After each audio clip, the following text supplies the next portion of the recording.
అందరికీ నమస్తే. సో ఈరోజు మనం వచ్చేసి డ్రిప్ మంది ఇడుచుకునే వెంచూరీ అనేది ఎలా వర్క్ అవుతుందో చూస్తున్నారు కదా. ఇదే వెంచూరీ సెటప్ అనమాట. ఓకేనా. సో వాటర్ అనేది ఇలా బోర్లో నుంచి ఇలా వస్తుందన్నమాట. ఓకేనా. ఇలా రావడం వల్ల ఇలా పైప్ ద్వారా వస్తుంది అనమాట. ఇక్కడ మీరు చూస్తున్నారు కదా, ఇది ప్రెషర్ గేజ్ అనమాట. ఇక్కడ వాటర్ అనేది ఎంత ప్రెషర్గా పోతుంది అనేది కొలుస్తారనమాట. సో ఇక్కడ మీరు చూస్తున్నారు కదా, ఈ 2 వాల్వ్స్ అనేటివి వెంచూరీ సెటప్కి వాల్వ్స్ అనమాట. సో ఈ రెండింటిని మనం ఏం చేయాలంటే ఇలా ఓపెన్ చేసుకోవాలన్నమాట.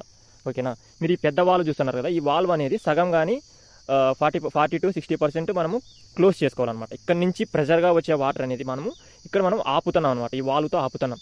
సో ఈ వాటర్ అనేది ఏం చేస్తుంది, ఇప్పుడు ప్రెషర్గా ఇక్కడ ఇలా వస్తుందన్నమాట. ఈ పైప్లో నుంచి ఇట్లా. ఓకేనా. ఈ పైప్లో ఇలా ప్రెషర్గా వాటర్ వెళ్ళడం వల్ల ఏమవుతుంది, ఇక్కడ ఈ పైప్లో హై ప్రెషర్ అనేది ఉంటుంది అనమాట. ఇక్కడ ఈ వెంచూరీ సెటప్లో ఇక్కడ మనకి గ్యాప్ ఉంది కదా, ఇక్కడ ఏమవుతుంది, ఈ పైప్లో ఏమవుతుందంటే లో ప్రెషర్ అనేది క్రియేట్ అవుతుంది అనమాట. సో ఈ లో ప్రెషర్ అనేది క్రియేట్ అవడం వల్ల ఏమవుతుందంటే ఇక్కడ ప్రెషర్గా వెళ్తున్న వాటర్లో ఈ లో ప్రెషర్ క్రియేట్ అవడం వల్ల ఇక్కడ మనము వాటర్ అనేది పీల్చుకుంటుంది అనమాట. అంటే సక్ చేసుకుంటుంది అనమాట, లాక్కుంటుంది. సో వాటర్ అనేది ఇలా ప్రెషర్గా వెళ్తుంది.